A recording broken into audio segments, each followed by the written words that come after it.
My passion was chemistry. I love chemistry. I'm one of those geeks. I was one of those kids who had a chemistry set when they were a kid, and I was always geeking out on molecules and atoms. And when I found out I could get paid for it by being a pharmacist, I went crazy. I said, "Are you kidding me?" And I could make good money being a pharmacist. Little did I know that when I went to pharmacy school, that I wasn't really studying chemistry as much as I was dispensing medications and dispensing drugs. And because my love was chemistry, I decided to make I decided to direct my career into the world of nutrition, which, as it turns out, is the most fundamental. What we call nutrition are the most fundamental molecules in the body. If you understand nutrition, you can understand how to hack into the body. Today, biohacking is a thing. Well, nutritional supplementation is the original biohacking. I mean, maybe not the original biohacking. Herbalism, Kevin, is probably the original biohacking. Maybe foods too, but certainly nutrition is a very powerful way to hack into the body. And at the end of the day, as you guys all know, and as Dr. Wallach has been telling us for decades, when we're sick because there's physically sick, there's a nutritional element that can be manipulated and that can be worked with in order to reverse sickness and reverse disease. And it works almost all the time, with the exception of emotional, mental, and spiritual aspects that also need to be addressed. And I'm not going to talk about it today, but you guys all know probably that I'm always talking about the 4 dimensions of healing: spiritual, mental, emotional, physical. But today we're going to talk about the physical aspect of health and wellness. And specifically, we're going to talk about the theory of everything. You guys ever heard of the theory of everything? I don't know. How many guys, raise your hands out there if you've ever heard of a concept called the theory of everything. The theory of everything is based in physics. And in physics, there are 4 types of force. They call them forces. A force is basically something that we just don't know what it is. So we call it a force. Nobody has any idea what they really are. And they're the most fundamental aspects of reality, the 4 forces.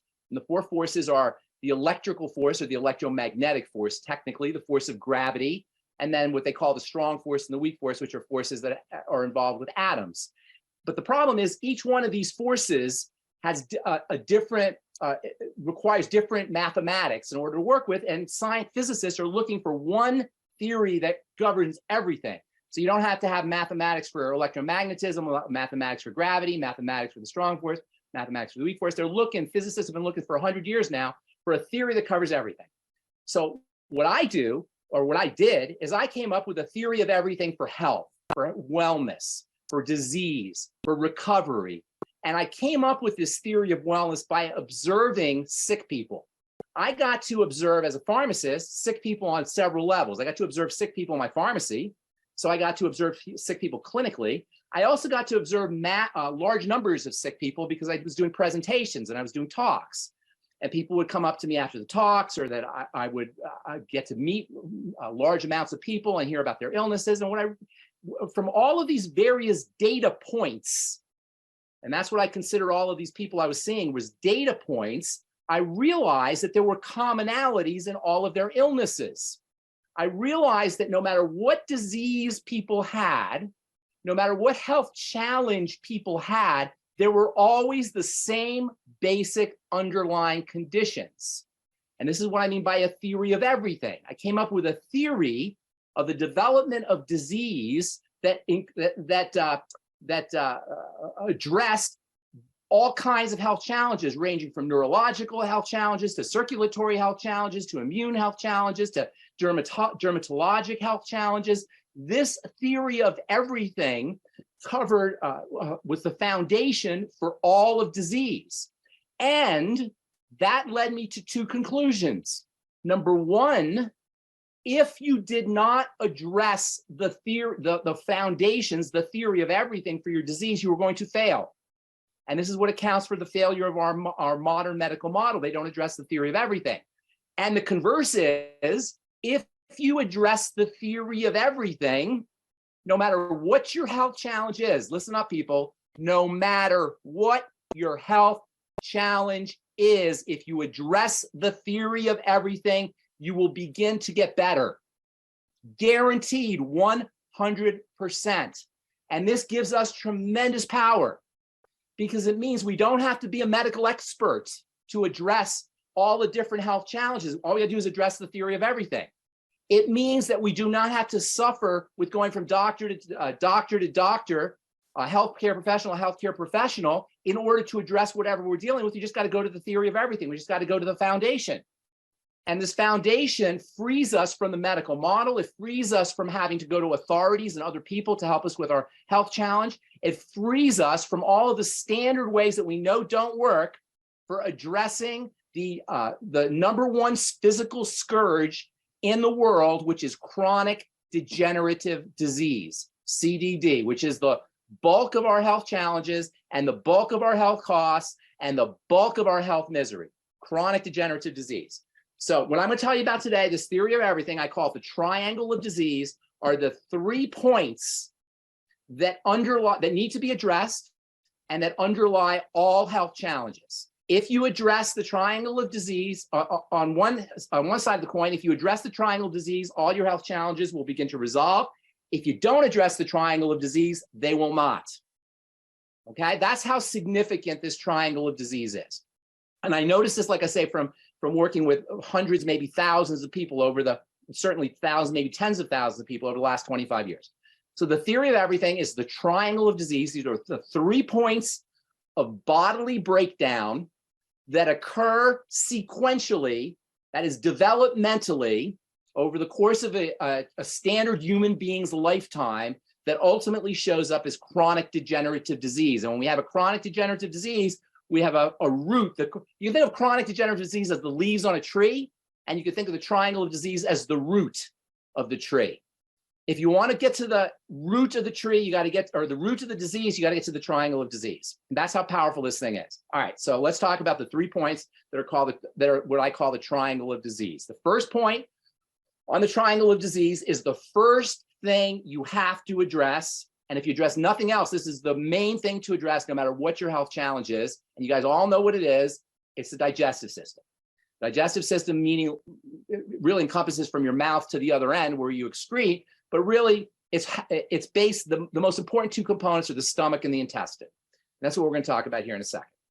But first, before I get into the stomach and the intestine, I want to make clear that when I talk about health, and you guys, I can't really see your faces here, but I'm assuming I've spoken to some of you, and certainly you've heard me speak. You always hear me talk about the digestive system, and sometimes I feel like it's almost like a cliche, like it's very trite to talk about the digestive system. Yeah, blah, blah, blah. Nobody wants to hear about the foods I'm eating. I got to eat better. I know that.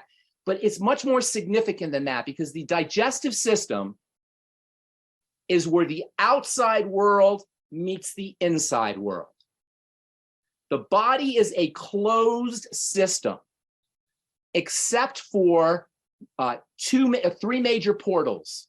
And the most important portal, the portal that's designed to get things into the circulatory system, is the digestive system. This is why the digestive system, the stomach and the intestine, are so important. And the digestive system is, again, includes the mouth, includes the liver, includes the gallbladder and the pancreas. So I want to really focus on the stomach and the intestine here. So it's not like we're being cliche. It's not like it's not like it's jargon. It's not like it's good food, bad food. This is about where the outside world meets the inside world. The body is a closed system. And aside from the portal through the intestine, everything runs pristinely. But unfortunately, we have to eat. And because we have to eat, we open up this closed system. And because of the food today that we're eating didn't exist 100 years ago, let alone 500 or 5,000 years ago, or even 10,000 years ago, we are confronted with a dilemma. We have to eat to get food, but the foods we're eating are not foods that our body is used to. So paying attention to the kind of foods you eat is job number 1. The reason this is so important, I say the outside world meets the inside world, is because the body has a defense department. And this defense department is the Army, the Navy, and the Air Force that is supposed to monitor everything that gets into the system. The body's a closed system. The digestive tract is an opening into that closed system, and there's sentinels. There's guards on the outside part that are constantly monitoring for problems. And there's also guards inside the body. Let me make a quick digression. The digestive system is not really part of the body. The digestive system is a hallway into the body. It's a portal into the body, and it's segregated from the main part of the body. The digestive system is a hallway into the body. So when we talk about the digestive system, it's really segregated from the rest of the body, and there's guards at the entry point. The entry point is the small intestine, the center of the body. And at the level of the small intestine, nutrients are supposed to get absorbed and waste is supposed to get through. However, as we go through our 21st century eating behavior, starting when we're very young, that system starts to break down. In fact, that system starts to break down for most people in utero, in the womb. In the womb, and when the baby comes out of the womb, what's supposed to happen is, and forget, I don't want to necessarily talk about the womb, but under stressful conditions, the mother, the baby's stress system is going to be sensitized. And this is going to affect the digestive tract in utero, but I'm not going to talk about in utero. I'm going to talk about when the baby comes out of the birth canal. What's supposed to happen is that baby is supposed to get bathed with a coating of bacteria. That bacteria that the baby gets coated with as it's leaving the mother's birth canal, as it's coming out into the world, goes into the baby's nose, into the baby's mouth, and it goes down the baby's esophagus and into the baby's digestive tract and implants into the baby's colon, into the baby's intestine. And from that point forward, that bacteria is supposed to become that baby's best health friend, health angels. Those bacteria help the baby process food. Those bacteria help the baby fight diseases. Those bacteria help the baby make vitamins. Those bacteria help the baby detoxify substances. Those bacteria that are supposed to come in through the mother's, into the baby's digestive tract through the mother as it passes through the birth canal, also talk to the intestine of the baby and communicate with the intestine so that the intestine stays healthy. However, if that baby is born cesarean section, and 30% of babies are born cesarean section, and even worse, most of the people in this room that I'm looking at, and most of the people who are over the age of 50, are even more than 30% were born cesarean, because we didn't really know about the importance of vaginal births until maybe 10 or 20 years ago. So most of our patients, most of the people that you're talking to, certainly most people over 50 and even people younger than 50, are going to be compromised at the level of the gut bacteria from the point of birth. And this is day one of the baby's birth.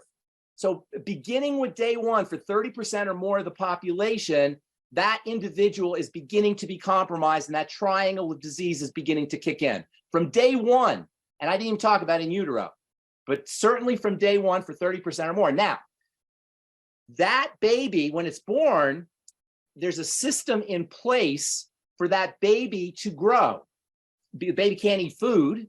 The baby doesn't have a way of eating food. So nature has provided a way of nutriating the baby called breast milk. And breast milk's job is to nutriate the baby while the baby's young, before the baby can eat solid food. It's supposed to eat breast milk. Breast milk contains food that contains nutrients that grow the intestine, that specifically grow the intestine, that specifically support the intestine, that specifically support bacteria, and specifically support those sentinels, the guards, which by the way are called immune cells, that live at the interface of the intestine and the circulatory system. So we know that many babies are not breastfed. We know that many babies are, even if they are breastfed, are not breastfed long enough. We know that many babies, even if they are breastfed and they're breastfed long enough, are breastfed from mothers who are incompetent at the level of nutrition, don't have enough nutrients, so their breast milk doesn't have the nutrients. So between babies who aren't breastfed at all, babies who aren't breastfed long enough, and babies who are coming from mothers whose breast milk is coming from mothers who are nutritionally deficient, you've got a secondary problem. So you've got a baby who's already starting to become compromised from day one because of either cesarean section or because the mother doesn't have the appropriate bacteria to pass on to the baby. And then to further compound the problem, there's issues with nutrition and nourishment of the baby because of either not being breastfed at all, not being breastfed long enough, or being breastfed from mothers who don't have enough nutrition. We are now talking about a huge segment of the population. And this baby is only a week old or only 2 weeks old. And he's starting to suffer at the level of nutrition. He's starting to have problems at the level of his intestine. He's starting to have problems with his digestive system. By the way, We call a baby, when a baby has problems at the intestine, at the level of the intestine, he gets grumpy. He's not getting nourishment. We call that condition colic. Colic comes from the word colon. And a colicky baby is a baby who's telling you, in his, without, not in words, but in his symptoms, that he's having intestinal problems. So this baby is now this hypothetical baby, who's our hypothetical patient, or even people, even us ourselves, is now only a week or 2 weeks or 3 weeks old, and he's having issues with energy levels. He's not getting the nutrients that he needs. When a baby doesn't get the nutrients they need, they don't have enough energy. And the body has a secondary energy system that allows him to process energy, that allows him to get energy, and that's the blood sugar system. And this is the second point on the triangle of disease. First point on the triangle of disease is the digestive system. The digestive system starts to break down. The baby is running out of nutrients and running out of nourishment and running out of energy, so he's colicky and he's grumpy. What we tend to do with a colicky baby and a grumpy baby is we give them food, but we don't give them any food. We give them applesauce, or we give them apple juice, or we give them something sugary and something sweet. This throws off the blood sugar system, because what happens with the blood sugar system when a sugar is inputted in is the body's hormones will pull that sugar out, specifically a hormone called insulin, which you guys have all heard of. So you got a colicky baby, a grumpy baby, he's not getting nourishment. We give him sugar in order to quiet him down. The sugar, his blood sugar levels become satisfactory. His blood sugar levels rise. He's not colicky anymore. Because blood sugar is tightly controlled, the hormone insulin comes out and grabs all that sugar and sticks it into cells. And now guess what? We've got a colicky baby again. So what do? We give him more applesauce. We give him more apple juice. We give him more orange juice. We give him a popsicle. We give him a whatever baby food. We give him Gerbers. We give him something that's processed and that's very palatable and that's high sugar. His blood sugar goes up and he's happy. Then the hormone system kicks in, pulls the sugar out of the blood. Guess what? Now you got a colicky baby again. So what do? We give him more sugar, and this continues on and on. I call this the high blood sugar, low blood sugar roller coaster. Now the baby is starting to get older. He's 3, 4, 5 years old, and he's become used to getting sugar every time he's grumpy. He's getting used to getting to having his blood sugar go up and his blood sugar go down every time he gets unhappy, or every time he gets grumpy, or every time he has problems with his energy levels, whatever it is. We're constantly giving him sugar. The body's insulin system's pulling that sugar out. He goes low blood sugar. We give him more sugar. The baby's now 4, 5, 6 years old. This condition of high blood sugar, low blood sugar, I call it the high blood sugar, low blood sugar roller coaster, is known as pre-diabetes. That's also known, that's the low blood sugar, by the way, is technically called hypoglycemia. We give him sugar, he becomes hypoglycemic. We give him more sugar, he becomes hypoglycemic. We give him more sugar, he becomes hypoglycemic. At this point, the baby's now 4, 5, 6, 7 years old. He's either pre-diabetic or even diabetic. And we know that childhood diabetes, at least in this country, I'm sure in Australia as well, is an epidemic. And it's all because of these first 2 points of the triangle of disease. Now, if I'm going to tell you what the third point of the triangle of disease is, but at this point, if you know what you're doing, you can modify the symptoms of all health challenges simply by working on the digestive system and the blood sugar system. But it gets worse. And I'll tell you, we'll talk about how to address these here in a moment. The third point on the triangle of disease, you think of these 2 points as the bottom of the triangle. The digestive system, which starts to break down very early. The blood sugar system, which breaks down over the course of time due to this high blood sugar, low blood sugar roller coaster. When the body is in low blood sugar state, hypoglycemic state, there's an emergency energy system. This emergency energy system is supposed to get us out of a hypoglycemic state. The body runs on sugar. The brain specifically runs on sugar. When the body is hypoglycemic, that's an emergency to the body. Now, you can give more, we can ingest more sugar, and that's true. That will get the blood sugar back up, but it goes back down again. You get more sugar and it goes back up again. That can happen. But in the interim, before we input food or sugar into the system, the emergency energy system kicks in. to give the body energy, to keep it going under a hypoglycemic state. This emergency energy system is housed in the adrenal glands, and it is the emergency response is mediated by the hormone cortisol. Now, you've all experienced cortisol, so the secretion of cortisol secondary to hypoglycemia, secondary to low blood sugar, if you've ever had the shakes from drinking coffee. Or some people will get the shakes in between, if they don't eat food for a little bit, they'll get the shakes. The shakes represent the manifestation of the energy that's derived from cortisol. Cortisol and the adrenal glands are very important. They're emergency energy, but they're not clean energy. They're not the kind of energy that the body wants to run on. I call them coffee energy because caffeine is very similar to the hormones that come out of the adrenal glands. This is why we all love caffeine. Caffeine duplicates the emergency energy system's chemistry.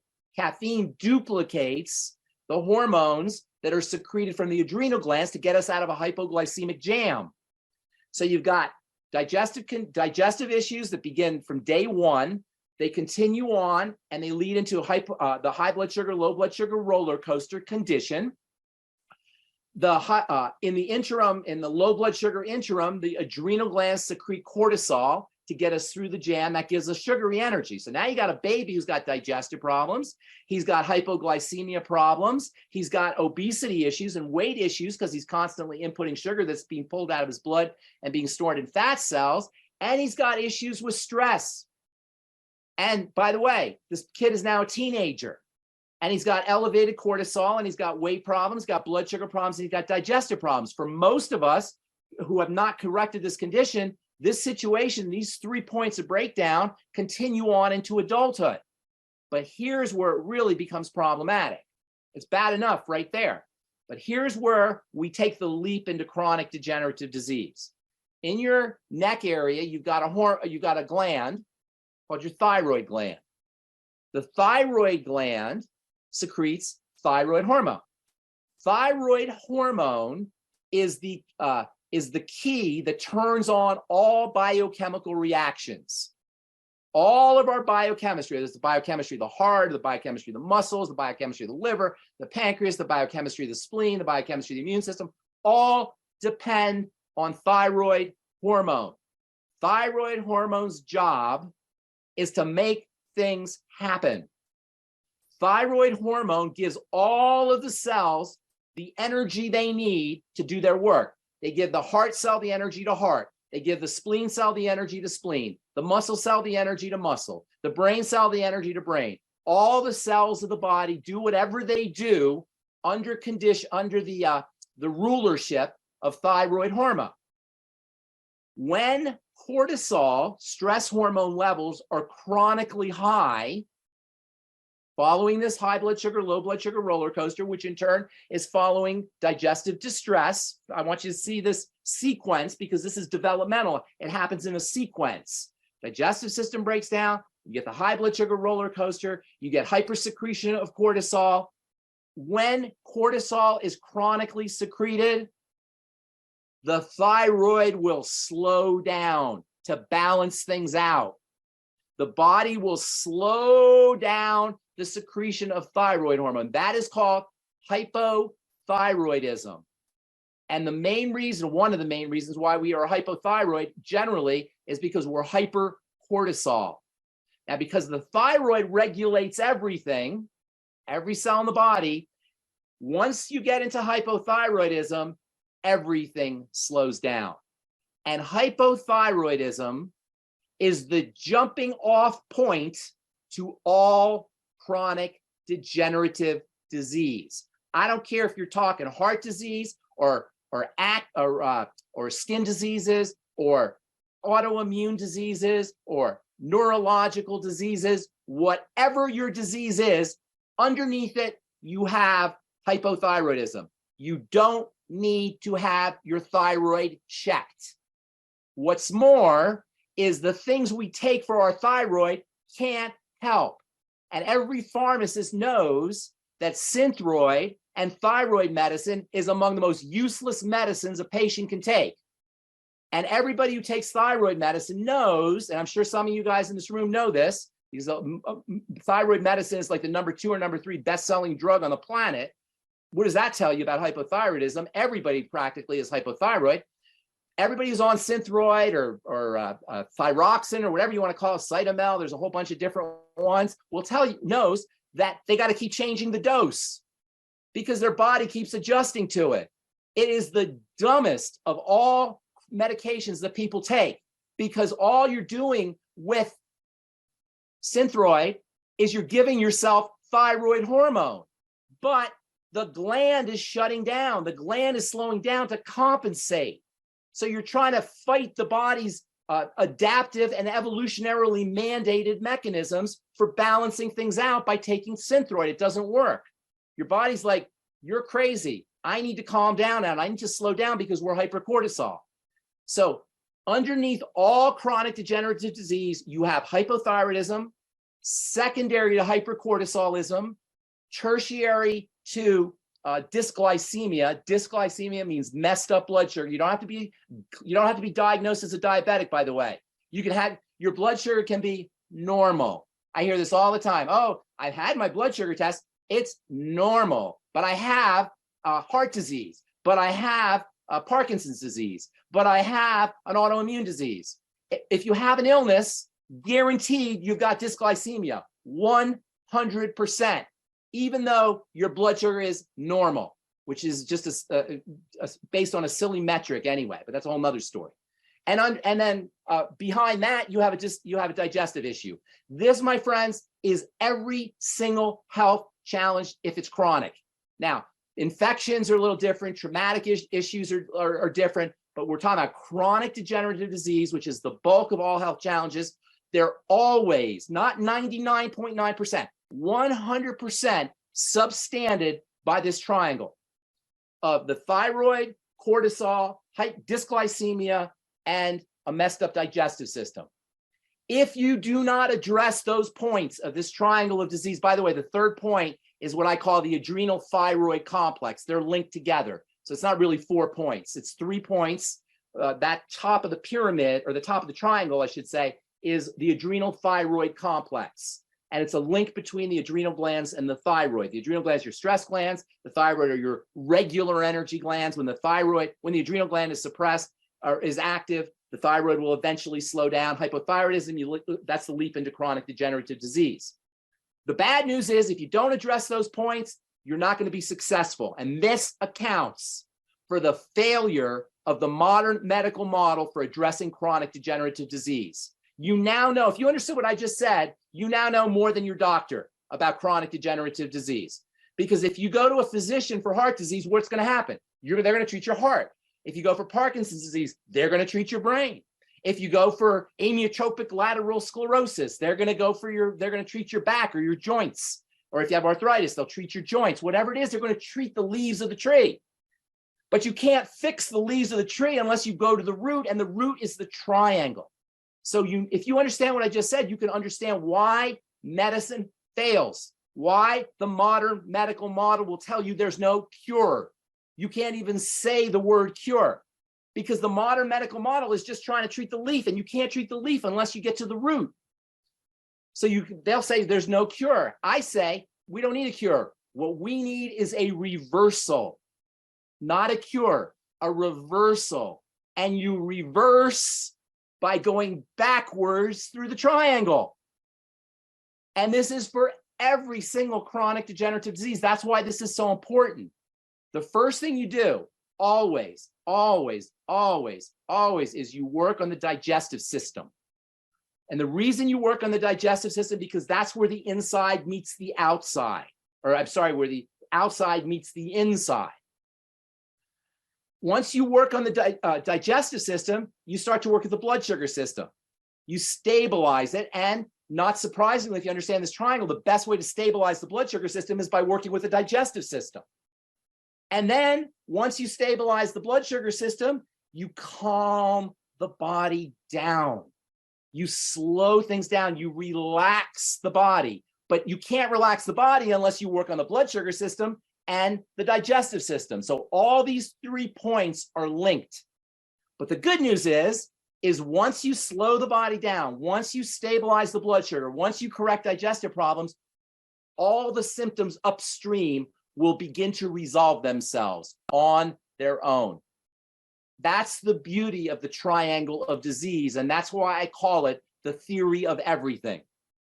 It covers, it's the root that covers all of the disease leaves on our, or all of the symptom leaves on our disease tree.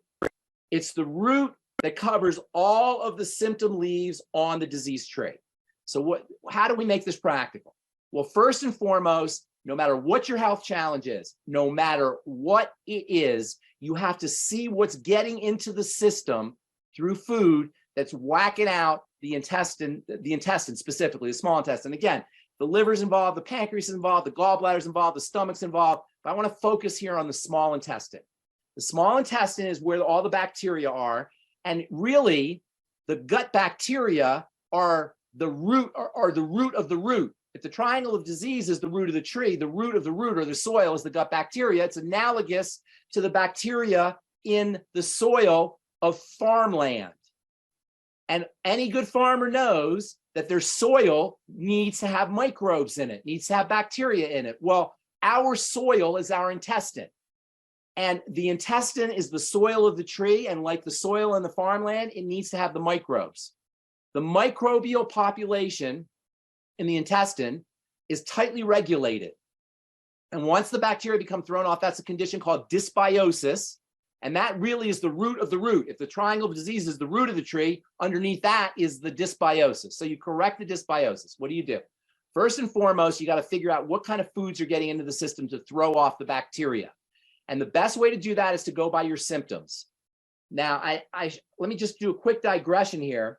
I talked about the immune system as being the defense system, the Army, the Navy, and the Air Force. The immune system's job is to keep the bad guys out. When the bad guys get into the system and the immune system is activated, you can observe it by the immune system's calling card.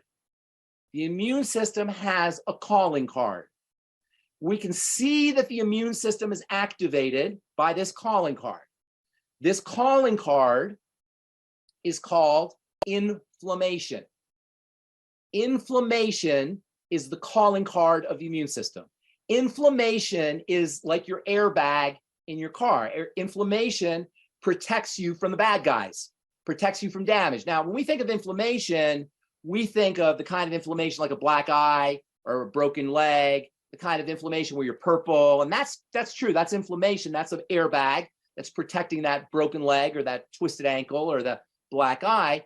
But that's a specific type of inflammation called macro inflammation, big inflammation. But there's also inflammation that occurs at the small level, at the cellular level, which is the microscopic level, hence the term microinflammation. And we want to really understand that because it's hard for us to get, if we only understand inflammation as a macroscopic phenomena, we're not going to realize that we're suffering from an inflammatory issue. That means we're not going to realize we're suffering from an immune system issue. You can tell you have a microinflammatory condition if you have a symptom. All symptoms involve microinflammation on some level. That means all symptoms involve the immune system on some level. That means all symptoms are a defensive response. The main way things get into the body to activate a defensive response is the digestive system. So if you have a problem with the digestive system, you're going to have a microinflammatory condition that is going to affect the chemistry of the body. You will know this by what are called symptoms. Now, sometimes symptoms are very mild and you won't notice them or almost invisible, but over time you will notice them. And that tells you, if you extrapolate in your head, that tells you once you control the digestive system, you will control inflammatory symptoms, which tells you if you don't put anything into the body to activate an immune response, your microinflammatory systems will subside. This is why, no matter what your health challenge is, when you fast, your symptoms subside. There's a really cool book called The Walls Protocol, written by a doctor named Terry Walls. She's a medical doctor, and she cured herself of multiple sclerosis. Multiple sclerosis is an immune disease. It's a defensive disease. It's an inflammatory disease. And based on everything I just told you, once you stop putting the enemy into the system, you would expect your immune system to subside, your inflammatory system and your inflammatory system to subside, and all symptoms to subside. And guess what? Dr. Terry Walls cured herself of multiple sclerosis by fasting. And she wrote all about it in the Walls Protocol. And she's not special. She's just following the triangle of disease. When you don't put anything into the system, the immune system quiets down, the inflammatory system quiets down, and that means all symptoms quiet down. Now, obviously, you have to eat. You can't fast forever, but you can fast for a little bit. And that's what we should all be doing if we're dealing with a chronic degenerative disease or symptoms and we want to resolve it, for two reasons.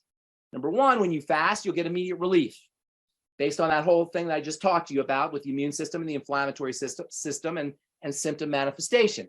But secondly, when you start eating again after you fast, you will become alerted to symptoms that you didn't notice before, because we become transparent to our symptoms. They start to go under the radar. We don't notice them if they happen all the time. So when you fast, you resensitize your body. So what will happen is, if you fast, you'll feel better. And I'm talking every single chronic degenerative disease, people. I'm talking about everything.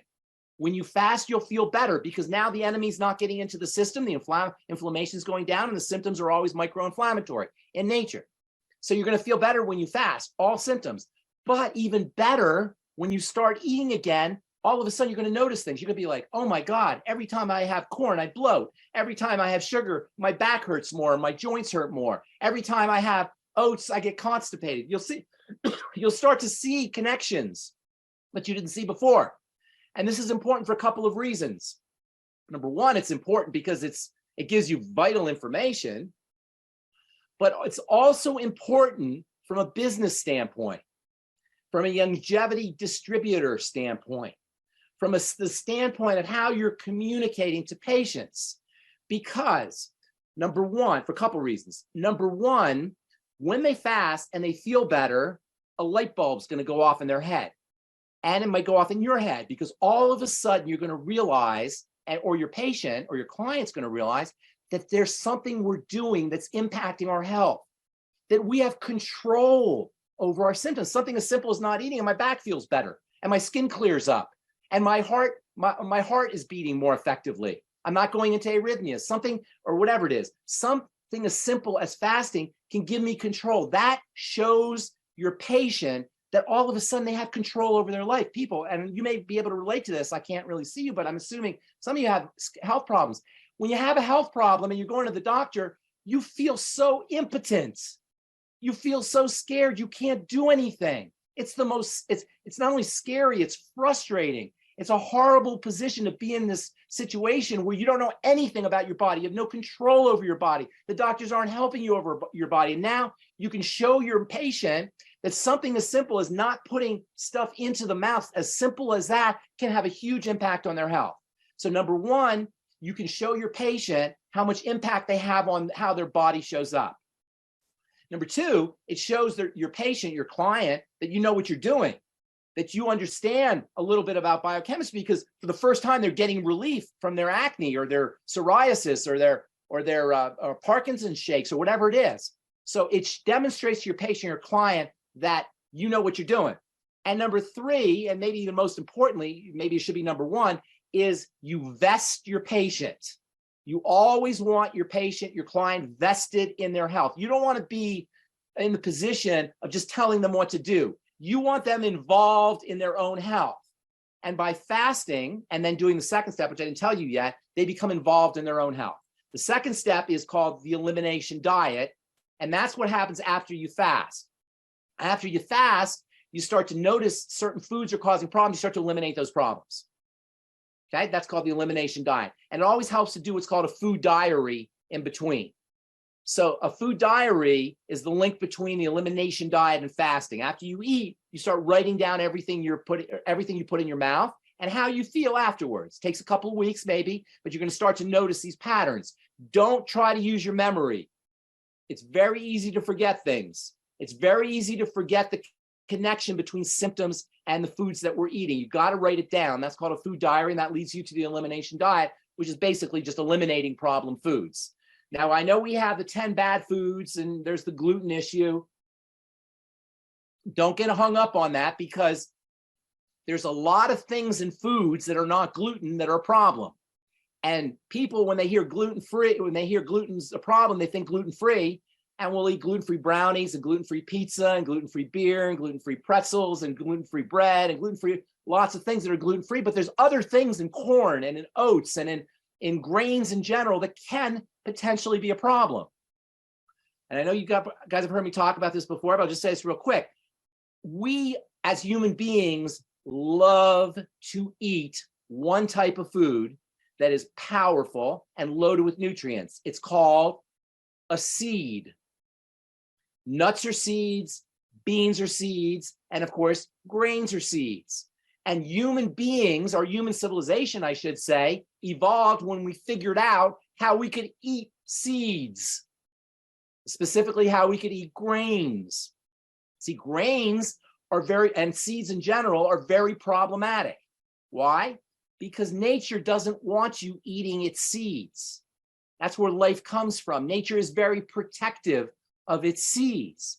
So nature has put lots of deterrents, chemical deterrents in seeds. These chemical deterrents are designed to punish the intrepid and foolish eater of those seeds. These deterrents, these chemical deterrents, are collectively referred to as lectins, Lectins. And lectins found in seeds and beans wreak havoc on the intestine, wreak havoc on the digestive system. Now, some people are able to eat seeds and beans, or seeds and beans are a classic example of a seed, by the way, beans and seeds and grains, but not everybody can. So that's one of the things that you want to watch out for. One of the major things you want to watch out for are seeds of all kinds, and that includes beans and nuts. They call them legumes, technically soy, beans, cashews, almonds, peanuts, which by the way are not nuts, they're a legume, and of course, all grains, all grains. Now, I'm not saying not to eat all grains, by the way. I'm saying those should be regarded as suspects if you're dealing with some kind of inflammatory condition.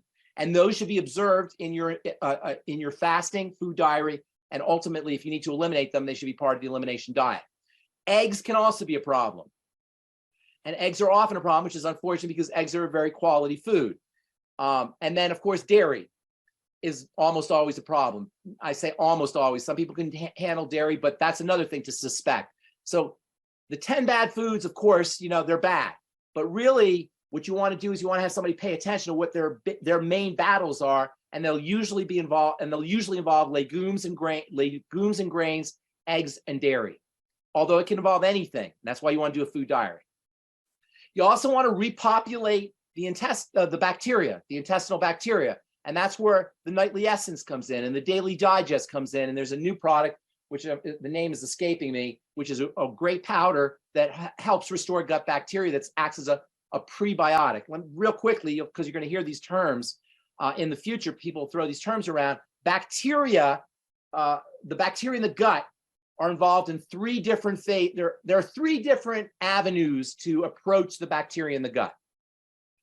The bacteria in the gut can be approached as straight bacteria. You can eat the bacteria. Those are called probiotics, and that's what a probiotic supplement is, basically those bacteria. And those bacteria stimulate the growth of your own bacteria, and everybody should be on a good probiotic supplement. The second element is the prebiotic. The prebiotic is the food that feeds the probiotic, and that's the fiber. Fiber feeds probiotics. The most famous one is called inulin, but any fiber will do it. And then the third element, or the third aspect of the gut bacteria, are the postbiotics. And the postbiotics are things that the probiotics make. So you got prebiotics that feed the probiotics, and the probiotics make the postbiotics. The most important of the postbiotics is something called butyric acid.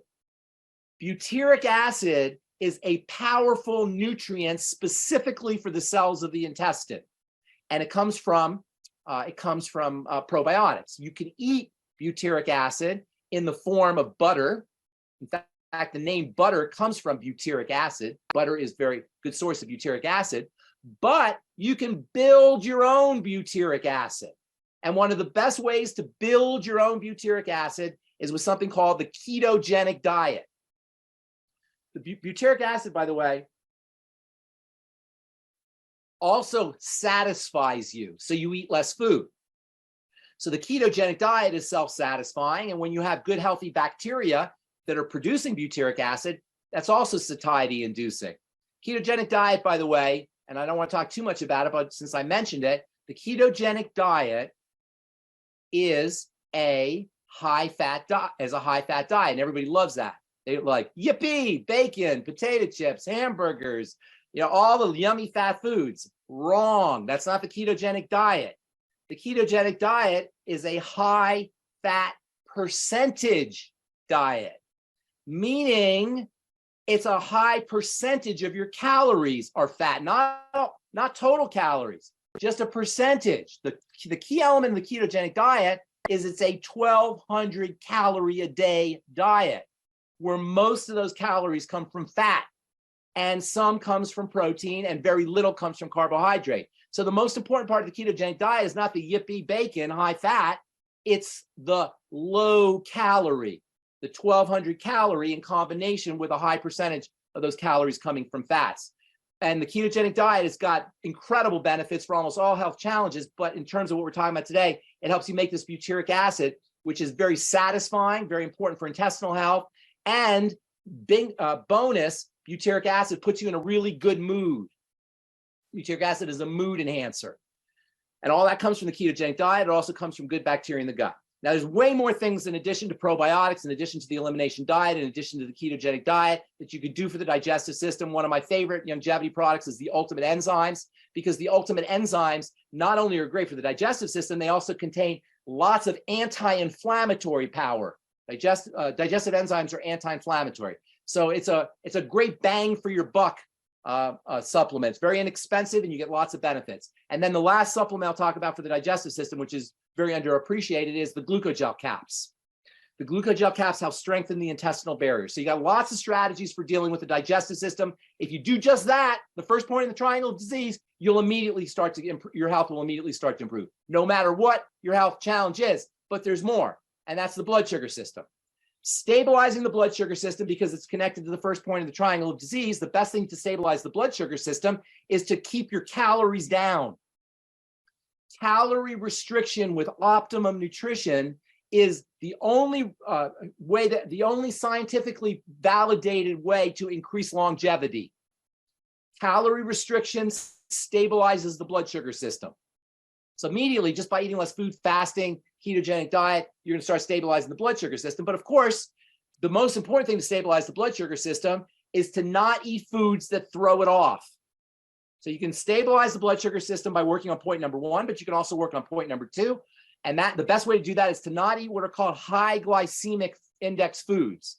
These are foods that turn into sugar very quickly, that turn into glucose very quickly, we'll say. And unfortunately, human beings find foods that turn into glucose very quickly incredibly irresistible. We cannot, as human beings, we can't resist foods that turn into sugar quickly, because for eons, hundreds of thousands of years, there wasn't a lot of sugar around. So our body is hardwired to find foods that turn into sugar very quickly. And to make matters worse, there's manipulative and devious food processors that have figured out how to put lots of sugar in their food. You know why there's salt in sweet foods? So they can put more sugar in it. That's why you have salt in foods that you would never expect to have salt. Salts are in cakes, and salts are in pastries, and salts are in all the snack foods that we eat that are high sugar, because salt allows the food manufacturer to put more sugar in it, so we keep eating it. So keeping your intake of food low calorie and low glycemic index. Protein and fats in general tend to be low glycemic index. So low glycemic index, reducing your calories, and then there's incredible nutritional supplements that can help you balance out sugar. And I told you earlier, the digestive enzymes are one of my favorite supplements. The Sweeties is not only incredibly valuable for the blood sugar system, but very fascinatingly, I'm gonna tell you something really fascinating now that you can talk about at parties. When the blood sugar system is elevated, when there's constant input of sugar into the bloodstream, and insulin is chronically elevated in response to that sugar, the body thinks it's supposed to be building. Because for eons, when we got sugar, we also got protein. It was summertime and we were building and we were growing. So sugar and insulin trigger growth. In fact, bodybuilders will actually inject insulin into their muscles to make them grow. And unscrupulous farmers will actually inject insulin into their cattle to make them grow. Insulin is a growth substance. Sugar is a growth substance. And the constant input of sugar and the associated constant input or constant elevation in insulin tricks the body into thinking it's supposed to be growing. Well, there's a chemical in the body, a molecule in the body that is required for growth. That is the rate limiting step in growth, the determining factor, the bottleneck that determines whether growth will occur. This is a very fascinating molecule that you should all know about. In fact, you do all know about. In fact, everybody on the planet knows about this molecule, but nobody's ever told them that this molecule is a growth molecule.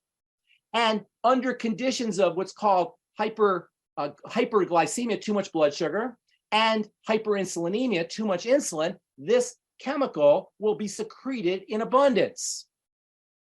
Guess what that chemical is, or that molecule is? It's called cholesterol. And the number one reason why cholesterol levels are skyrocketing is because we're eating so much sugar, and our insulin levels are going up so high. And if you want to drop your freaking cholesterol, stop eating sugar and lower your insulin. And it turns out that the nutrients that stabilize your blood sugar lower your cholesterol simultaneously. So the Sweeties is not only chromium, vanadium, those are the star ingredients in the Sweeties, is not only anti-diabetic, it's not only stabilizes insulin and blood sugar, it lowers your cholesterol too. And when you follow this triangle of disease, the third point of the triangle of disease is also involved in the secretion of cholesterol. Your cholesterol will naturally drop without a darn statin drug. And I just showed you the biochemistry of it. I don't want to, you notice, you guys, I'm talking to you about the biochemistry. You guys are getting a biochemistry seminar here. I'm not just telling you do this, do that. I want you to see how this all happens. So the next time you're at a party, say, oh yeah, you know why your cholesterol levels are up? It's because you're eating so much darn sugar, because your body thinks it's supposed to be building. And by the way, don't say that. I'm just kidding. But you get what I'm saying here. These are very interesting facts about the biochemistry of the body that nobody's telling us. All right, proceeding on, and stabilize the blood sugar by keeping the calories down, by keeping the by only eating low glycemic index foods, proteins and fats, staying away from the high glycemic index foods, especially processed foods. They call them hyper palatable because they're super palatable type foods, the processed foods, the sugary foods, etc. And by the way, protein does get turned into sugar. So if you're trying to keep your sugar down by eating lots of hamburgers and eating lots of steak, that's not necessarily a good idea, because protein is very efficiently turned into sugar. Moving on, and then of course the supplements. And by the way, I should tell you this, niacin is an incredibly underappreciated blood sugar stabilizing nutrient, the ultimate niacin from Longevity specifically, and it is equipotent to Mevacor and Lipitor, has the same potency as Mevacor and Lipitor for lowering cholesterol, and now you know why. Okay, so ultimate niacin, and then you might want to throw in the ultimate selenium, which is important for the production of insulin. And then also, I personally love the Fucoid Z for actually the Fucoid Z, the capsule for stabilizing blood sugar. All right, then we move on to the third point of the triangle of disease. And while I love these ideas of doing seaweed and doing iodine for the thyroid, if you don't take care of the 2 points on the bottom of the triangle of disease, you're not going to take care of your hypothyroidism. That being said, iodine is very important for the thyroid, and many people are under-iodinated, especially if they're not eating a lot of seafood, or they're living in areas where there's not a lot of seafood, because iodine is mostly found in the ocean. There's not a lot of iodine found in the soil. So iodine becomes very important, and the ocean's gold, of course, is a great source of iodine, and also you'll get a little bit of iodine in the Fucoid Z. And then stabilizing the cortisol by relaxing. There's several ways to do this, okay? And this is extremely important. We have here in our culture, and I'm sure in your culture too, Australians are a lot like Americans in this regard. We think if we're not doing something, we're not productive. Actually, not doing something is one of the most productive things you could do. And if you're really interested in being productive, you got to not do stuff. You got to understand how to slow down and how to stop. And that's extremely important if you're going to be able to get up and go. In other words, if you really want to have get up and go, you got to stop and relax. I love, you guys know, I know you know this because I talk about it all the time. Meditation is a great skill to learn. It doesn't have to be spiritual. It doesn't have to be Om, and it doesn't have to be Zen. It could just be focusing on your breath. When we focus on a part of our body, the breath, your hand, your feet, your heartbeat, anything in the body, when you focus on a part of the body, you activate the body's relaxation nervous system called the parasympathetic nervous system, which balances out or deactivates the stress nervous system, which is the cortisol. And then the second important thing for relaxing cortisol, and when you relax cortisol, remember this, when you relax the adrenal glands and you relax the cortisol, the thyroid will eventually start to become stronger. Now, there's a lot of other things I didn't get a chance to tell you that affect the thyroid, but just relaxing cortisol will support the thyroid. And then when you do the blood sugar, when you stabilize the blood sugar and do all the blood sugar nutrients and take care of the digestive system, the body will naturally calm itself down. But meditation and breathing become very important. And then also, believe it or not, exercise is very important for helping the body calm down, because it gives the body torque energy versus speed energy. It's like on your bike, you get more power when you're pushing with torque, when you're pushing at a low gear, than when you're spinning at a high gear. And what cortisol does is it causes us to spin at a high gear. Lowering cortisol and strengthening the thyroid and supporting the digestive system and the blood sugar system give you torque energy versus speed or speedy energy. There's a zillion other things to talk about here, you guys. That was the tip of the iceberg. But if you really understood what I just said here, the triangle of disease, working on the digestive system, the blood sugar system, and calming the body down, you will have tremendous power over all symptoms, not because I'm asserting it, but it's just because you're following the progression of the disease and just working backwards. All right. I wish I had more time because there's lots more to talk about, but that's plenty. I'm sure that's plenty of enough information for you guys. Thank you.